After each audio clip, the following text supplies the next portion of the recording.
Okay, right, you join me back playing Forbidden Lands.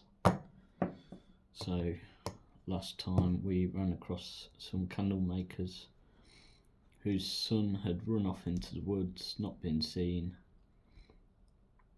and we need to, well, there is a quest we can take up to try and go and rescue them. Before we do that though, my character is here in this U-bend of a river. The river's far too rough to try and cross here, so I think what I want to do is get back over this area to the north of the Fangwoods to try and get back to the ghost who gave me the previous quest. Castile, I believe the name was.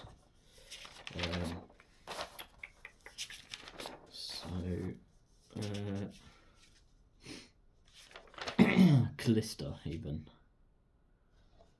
Callista.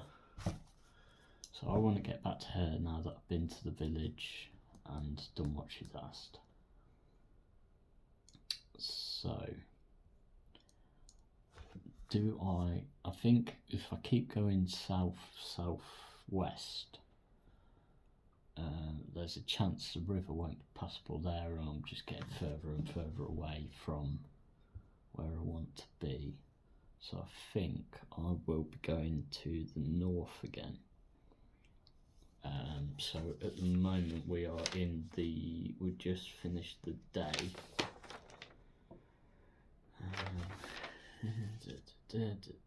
So what we really need to do is make camp. So what I need to do for that is so we're in the evening, we need to make camp. So that is a survival roll. I will get, let's have a look, state of affairs. So Quick Paw is a little bit low on food, and so is Torbelda, to be fair. They're both on the D6. So I think Torbelda will make camp while Quick Paw is going to try and hunt. So let's see if Torbelda can make camp. So I believe, I'll just get the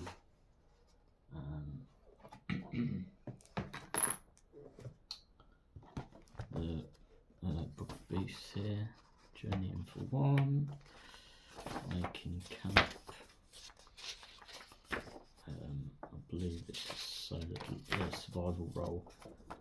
That's not exactly what I'm looking for here. I'm looking for, there is,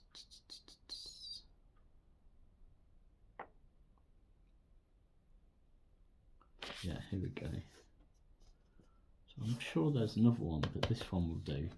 So this is intended to give a bit of flavour to the hex you're travelling in. Perhaps you're wondering where you have made camp for the night. So this is what I'm going to roll on. But first, let's see. I'm sure there's another table somewhere for whether, like, a bit more of a description of where you've made camp. But I can't seem to think where it is at the minute. Let me just find it, and then we'll find out. Yeah, okay, so I found it. So there's a couple of more tables. So let's just kind of set the scene of where we are at the moment. So we are in a dark forest, maybe just a forest actually. I think across the river is definitely dark forest, but I think we're just in forest at the moment. So if I roll a d6, and that is a 5. So rays of sunlight cut through the foliage and play along the meadows, purple flowers growing between the trees. That sounds idyllic. Now then, let's see if Torbelda can create a camp. So Torbelda's survival skill is survival 1, and then she has 5 wits, so she's got 5 dice for her wits, so that's 5 base dice. Now annoyingly, Free League, I ordered their dice specifically for this, they only sent me 4 base dice, so I'm gonna have to use I don't have any white dice, so just that red one. It's annoying, but that's how it is. And then we need 1 skill dice, which I can't remember if they're meant to be the red or the black, but I don't think it really matters. So let's see if Torbelda can make camp. There is 1 success there. No ones, which is nice, but yeah, that's a success anyway. So she makes camp, and the nature of the camp is 1. A glade with a large stone in its centre makes for a good campsite. So yeah, we're in a nice campsite. I also forgot that there is no wind on this in the weather on this day, so we would have got +1 to the make camp roll, but I've succeeded in it anyway, so it doesn't really matter. Right.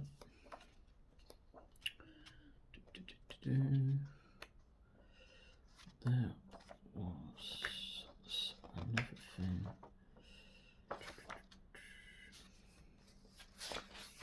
Let's see, wilderness oracle. Right, okay, right. So we've made camp. Torbelda's successfully made camp. Let's see about Quick Paw, who has gone hunting. Right. This, I believe, is a. This will be a survival roll to see if we can find anything. Then I have to roll to see what we find, and then there's another roll to see if I can actually hunt it, kill it, get the meat from it. So let me just find the relevant things in the book for that, and I'll be right back. Yeah, okay, here we go. I found the hunt section in the player's handbook. So essentially we make a survival roll to see what we can find, and then it says specifically you need some form of gear to hunt, either a ranged weapon or a hunting trap of some type. So I've seen people play online where they use either a ranged weapon, or they say that you can use a hand weapon or whatever weapon you've got. I suppose you could, I could see why they'd do that. It does say specifically you need a ranged weapon or a hunting trap, but it doesn't really matter to Quick Paw anyway, because he does have a short bow. So first you must find your prey, which you can do by making a survival roll. Success means that you find some kind of prey. So let's make our survival roll. So survival for Quick Paw is 3. So he's got 3 in the skill.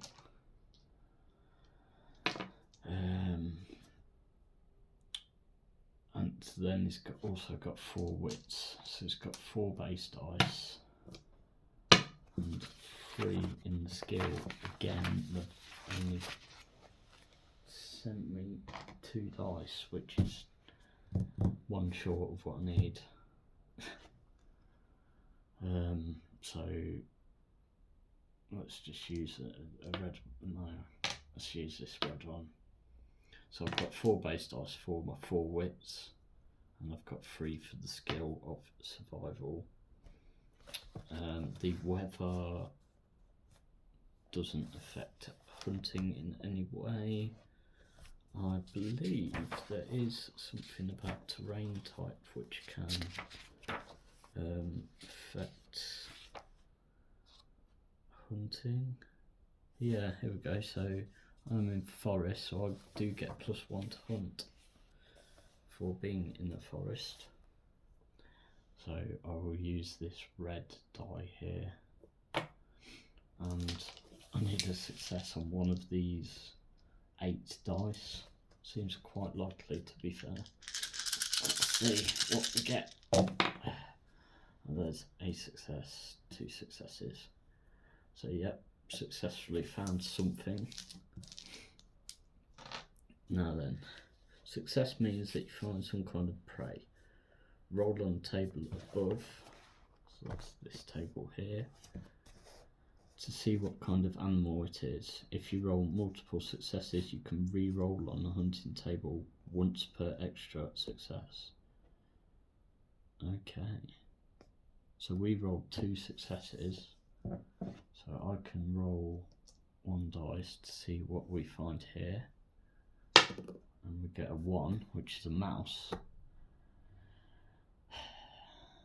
which is rubbish. So I am going to use the 1 extra success we got to re-roll that, and we get 3, which is much better. So that is a rabbit. So a rabbit, difficulty is +1. We need a weapon or trap. We get 2 meat if we catch it, and 1 pout. Okay. To kill your prey, you must roll again, this time for marksmanship if using a weapon, or survival again if you're using a trap. So I will be using a weapon because I don't have any kind of traps. So marksmanship for quick paw with 0 in marksmanship, but he does have 5 in agility. Modified roll with difficulty of the animal according to the table.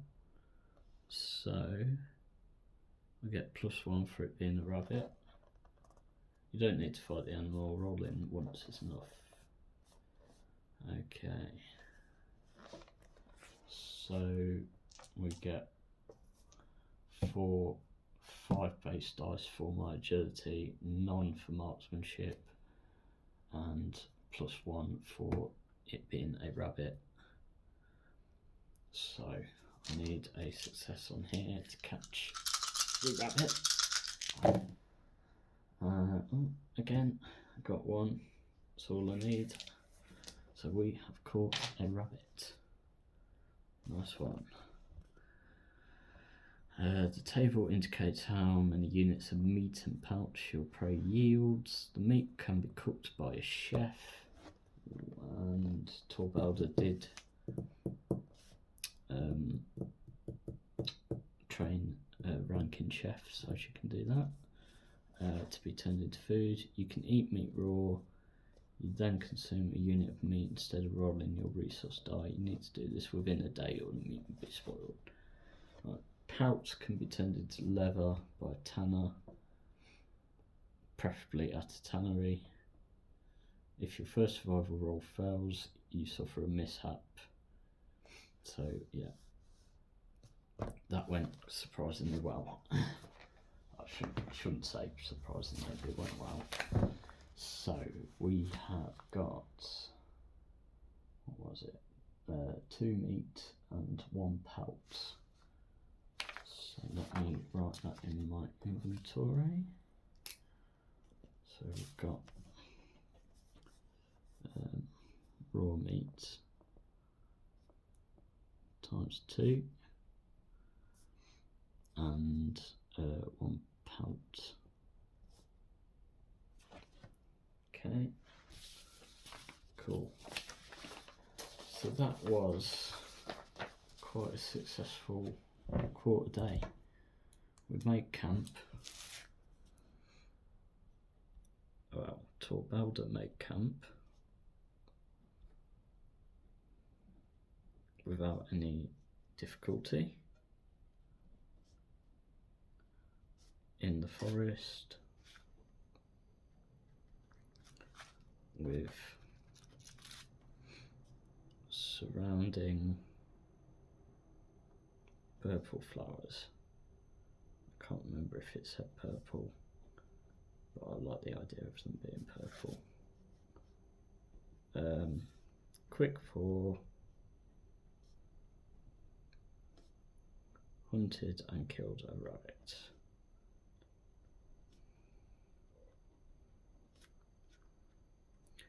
Rabbit. Very successful. Okay, so now we need to go into the night quarter of the day. So someone needs to keep watch.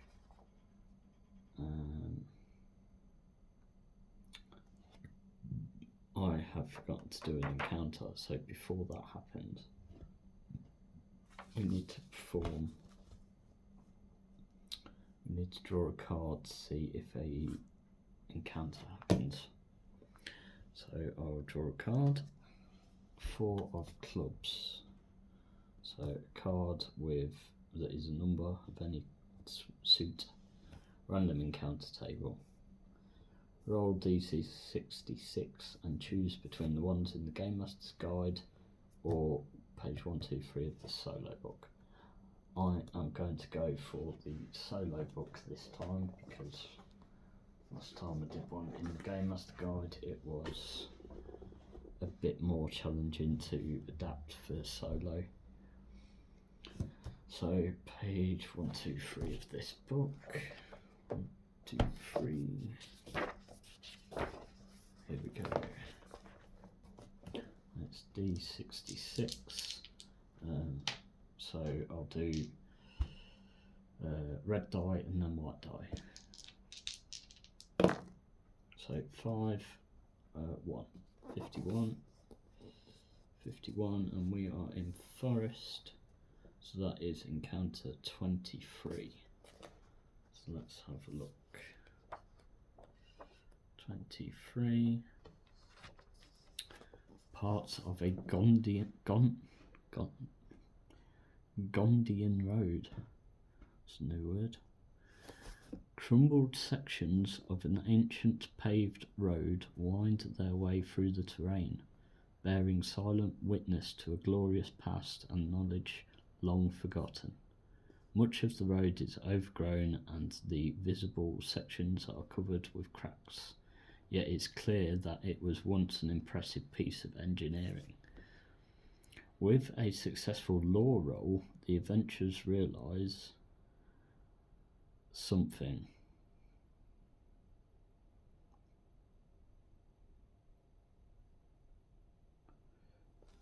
Okay, so let's see who has. Oh, I mean, when you set up your solo characters and you choose a companion or you roll a companion, it does tell you to basically ignore them almost. So they never do anything on their own. They just assist you and they're just there to help you basically. They're almost like robots. But it doesn't really work because you kind of get you get sucked into wanting them to be your character. So I have basically Torbelda, although I intended for her to start off as just a companion, she's basically the second player character. It's the second player.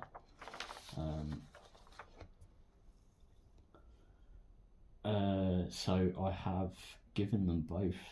Well, I may not have given it them, but they both have 2 skill in lore.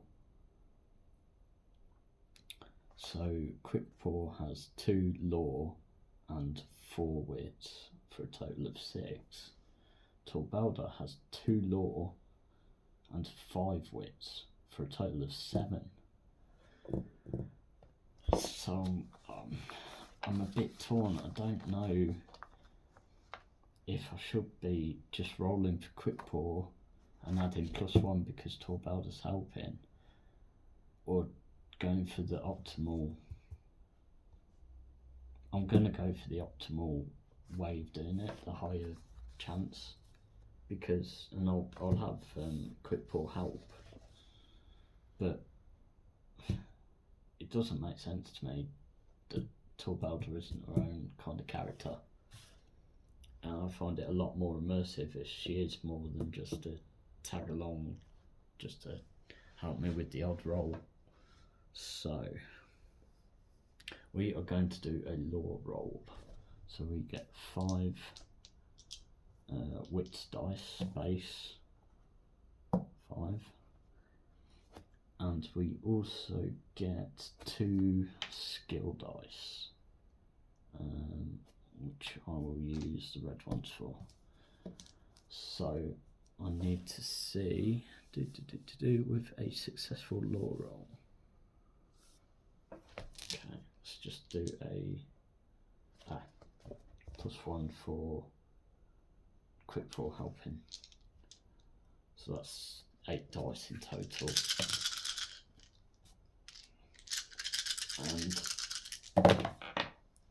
yeah, okay. So it's 2 6s straight away. And only 1 bane. Obviously I don't need to push it. 2 6s. So that is that is a successful lore roll.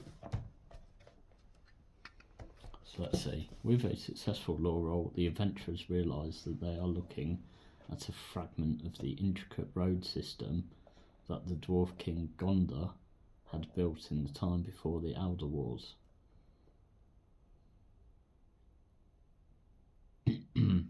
If the adventurers explore the cracks for a quarter day, you can let them roll once on the table for valuable finds in the lair. That might be worth doing, but I can't do it this quarter day because it's another very minor thing, but there's no bookmark ribbon in the Book of Beasts, so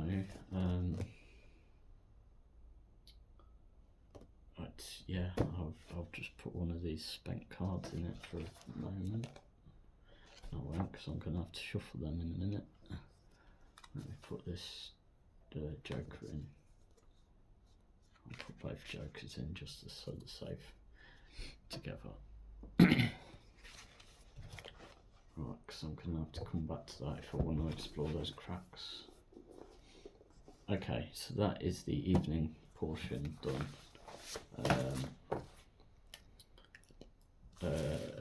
So let's say that's just nearby the camp, so they discover an old section of King Gondian's road built by the dwarves before the Elder Wars. I believe the Elder Wars were when the humans came to basically try and settle this land from the dwarves and elves. Maybe wrong, but I think that's what that is. And that was a long time ago, before the blood mist. Maybe I'll explain the blood mist one day if I remember. Maybe I'll have to, but we'll find out. So that was the evening. We are now onto the night. So we're on the next quarter day, which is the night.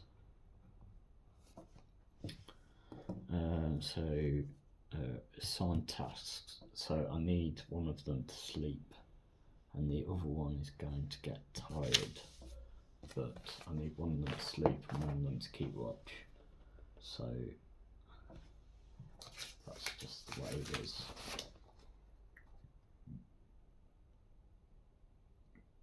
Okay. Let's see. So I think Torbelda is going to keep watch while Quick Paw sleeps. So that's the roles I'm going to do. I'm just going to Torbelda keeps watch while Quick Paw sleeps.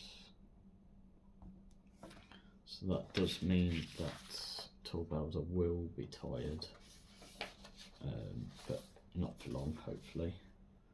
Okay, so for some roles, now we need to do a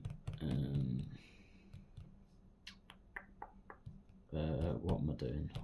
Need to draw a card for something. If entering, or draw for a general encounter if keeping watch over a camp. So I need to draw for a general encounter.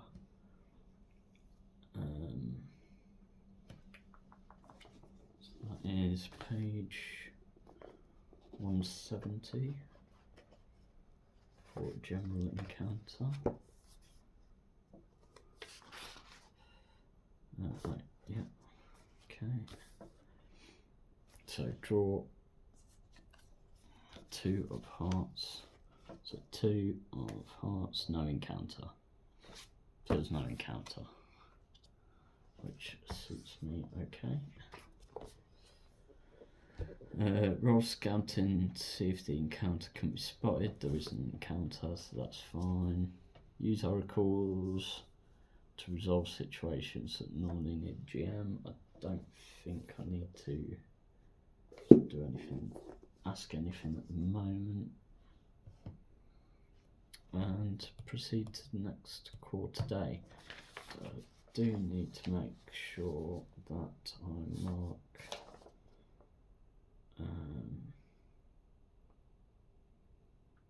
Torbelda is tired at the moment. However, yeah, so she is sleepless just for a moment. It's not going to last long though, because now we are in the morning of year 1175. I think this pen's running out. The 16th day of full turn.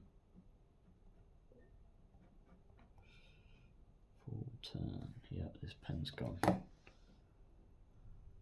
Okay, so I've got a new pen. So we're on year 1175, 16th day of full term. I'm going to do the weather. So the wind is on a D6.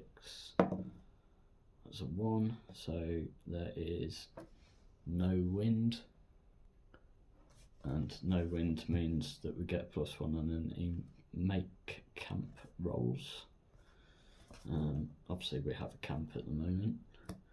Rainfall is also on the d6, and we get 2, which means there is none, so there's just no effect there. And then temperature on the d6 again,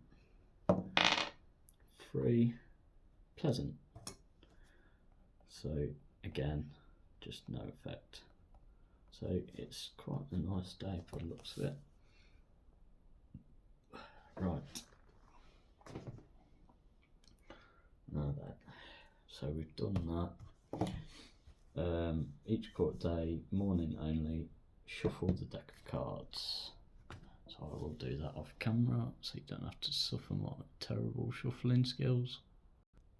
Okay, so that is the card shuffled. Use the XP question prompts to earn XP from the previous day. Okay, so I'm pretty sure I'm going to get at least 1 XP because we went into a new hex at the beginning of yesterday.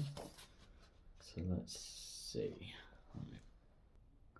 So here we've got the experience questions. So did you participate? Obviously. I don't really know if I want to give them points for that, to be quite honest, because okay, yeah, let's just do it. So we each get 1.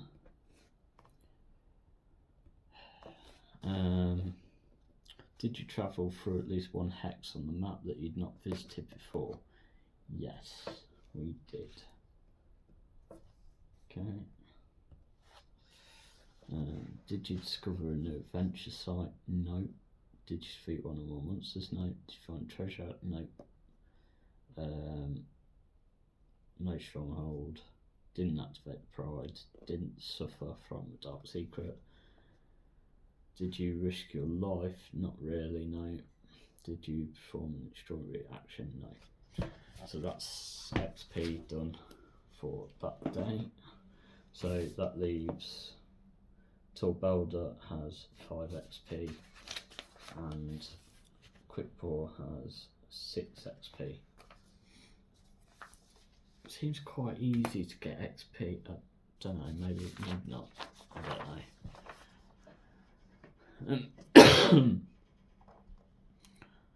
So roll for the weather, I've done that. So yeah, just need to assign actions. So Torbelda needs to sleep because she is currently sleepless, and I believe it's each day you go without sleep you lose 1 wits potentially until you're broken or until you can sleep. So yeah, she is going to sleep. This is something with the solo of Forbidden Lands, which is a bit I don't know how I feel about it. Essentially you need someone to keep watch while the other one sleeps. So one's keeping watch, one sleeps, and then they have to swap round. And both of those things take a quarter day. So that's 2 days, 2 quarter days out of your day gone just for sleeping. So that's half your day gone just sleeping when you're playing solo. I don't know, I'm just going with it, but it does seem a bit, I don't know.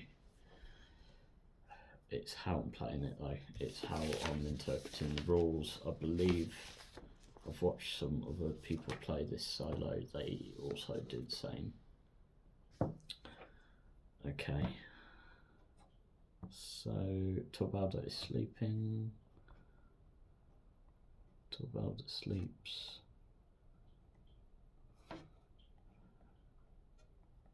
Quick Paw keeps watch. So I'm going to do this. Let's see, so we have assigned roles. So now we draw for a general encounter. So let me bring that back up again. Should have kept that open. General encounters. Okay. 6 of diamonds, no encounter. Okay. And then no encounter, so I don't need to roll for keep watch because nothing's happening. I don't need to use the oracle for anything next quarter day, so everyone's happy. Oh, tell you what I haven't done.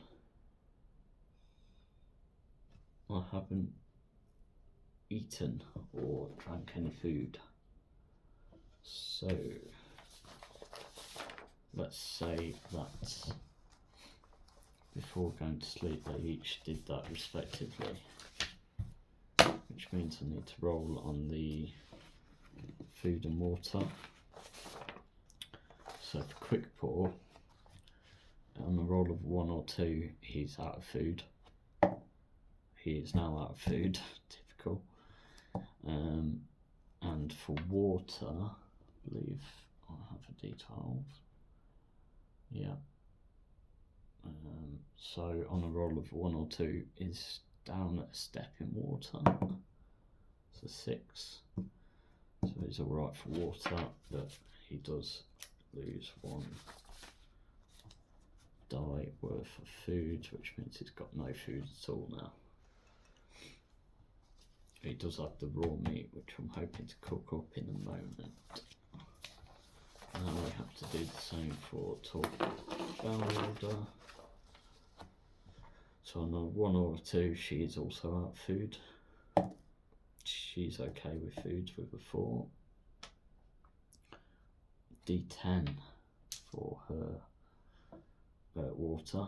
So on a roll of 1 or 2, she is down to D8 of water.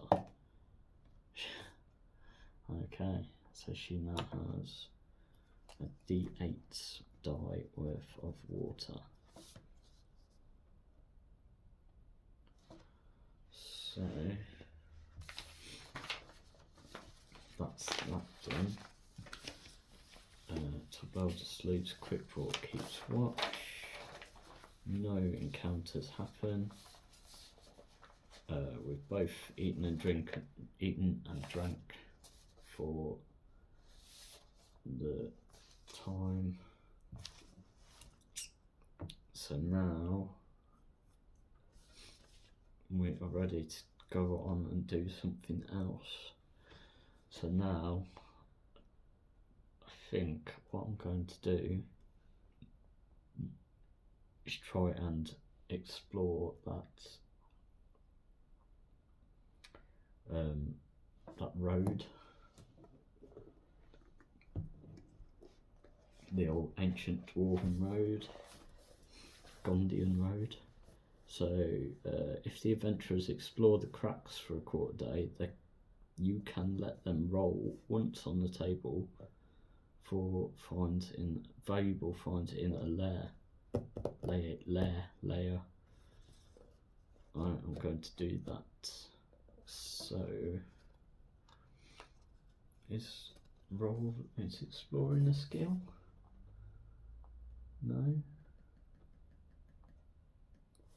So I guess I'll just explore it for a quarter day and roll for valuable finds in a lair. Explore the cracks in the road. Okay, so this will be daytime now. Today.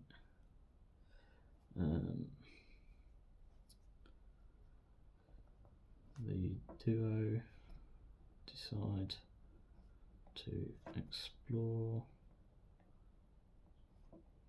the cracks in the nearby Gondian road.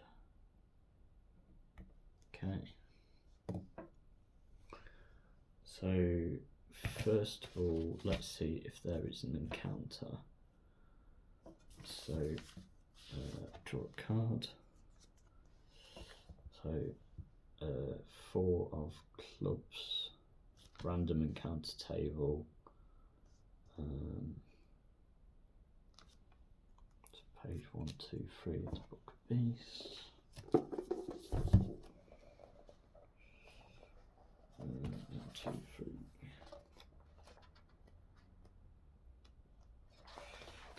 And D66. So I'll do red then white again. So 3, 3, 3, 3. We are in forest, so it's encounter 12.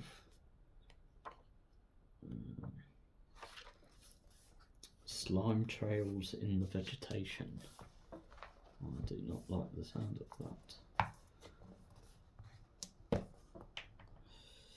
that. Glistening threads of slimy secretion extend across the terrain. They cover the stones, tussocks and moss, and hang in clusters from bushes and branches like dripping cocoons of ungodly substances. Adventurers who examine the trail and succeed with a survival roll can conclude that it comes from a basilisk in heat. Also remember something or other, blah blah blah. I don't want to ruin it too much. It's a bit rubbish, so I have to read it. Okay. So they're exploring the cracks in this Gondian road, and they see glistening threads of slimy secretion covering the stones, tussocks and moss. I do not like that. I don't think Quickpaw or Torbelda would be particularly keen to discover what's on the other end of that, so they are going to ignore it.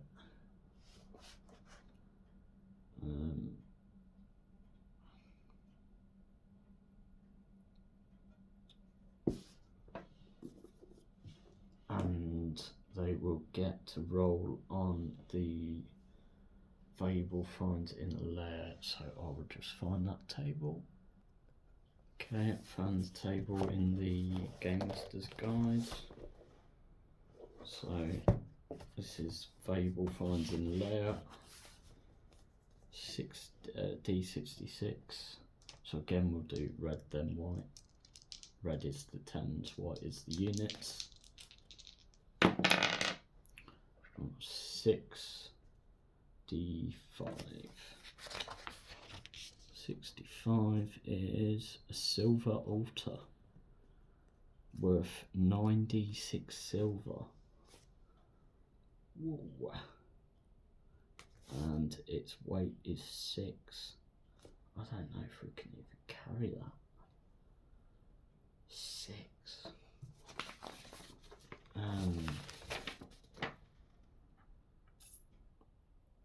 Oh, I don't think I ever mentioned before, Quickpaw does have a horse, a riding horse called Nossick, but he hasn't really come into use yet.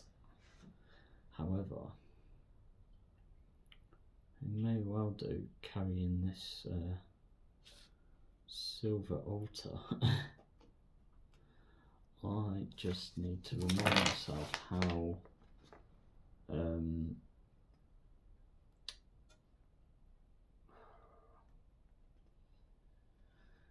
the weight system works in the inventory. I can see I've put Quickpaw as carrying capacity of 6. Torbelda has carrying capacity of 8, but it's already carrying 2 things. So yeah, I just need to look that up quickly. Yes, so we can carry twice our strength. So Quick Paw's double his strength is 6, hence why I put 6. Nosik has a strength of 5, so it can carry up to 10. But then if I lead it, it can carry double that, so 20. So yeah, Nosik is going to take this silver altar because I'm leading him anyway. I've not actually been riding him. Torbelda has a strength of 4, hence why she can carry 8. So this silver altar is definitely going to be a heavy item. And it says in the book here, an item designated as heavy counts as 2 regular items and will take up 2 rows on the character sheet. So silver altar.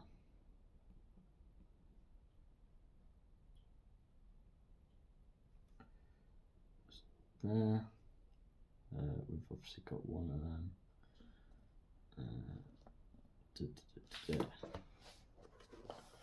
Okay. So that counts as the weight of 6. I wonder if I should have. Actually, yeah, maybe I should make it take up 6. I wonder if that's what it means. Find it again. Silver altar, weight 6. Yeah, I think that must mean that it takes up 6 rows on the sheet. So let me get rid of that one. I'll put it in the middle there, takes up 6. So that whole block there is just the silver altar. And also it's worth 9d6 silver. So 1, 2, 3, 4, 5, 6, 7, 8, 9 silver. So let's roll this now. See how much this fat silver altar's worth. Ooh. 6, 7, 10, 12, 16, 17, 19, 23, 26 silver. Very nice. 26 silver pieces. 26 silver pieces. Okay. Well, that was worth exploring, wasn't it? Just some cracks in the road. So once I sell that, they both should be relatively well off. I have written that on the wrong adventure sheet. So that's Nosik, that is an empty mount slot. I will sort that out in a moment. But yeah, that's as far as this video will go, because I'm already at 48 minutes. It's amazing how quick it goes. So what have we done? We haven't moved. We have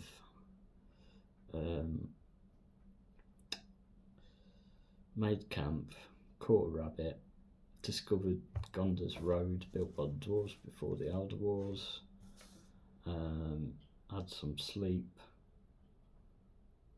and then they've explored the cracks and found that silver altar in the Gondian road.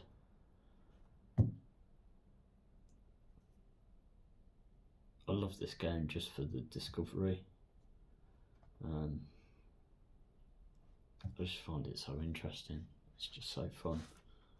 I'm barely into it, as you can see. I mean, I think this is like I don't even know what date was when I started this. So it was 9th day full turn, it's now the 16th day. So it's been about a week in game time. I just find it so fun, it's brilliant. Hope you enjoy it. See you next time.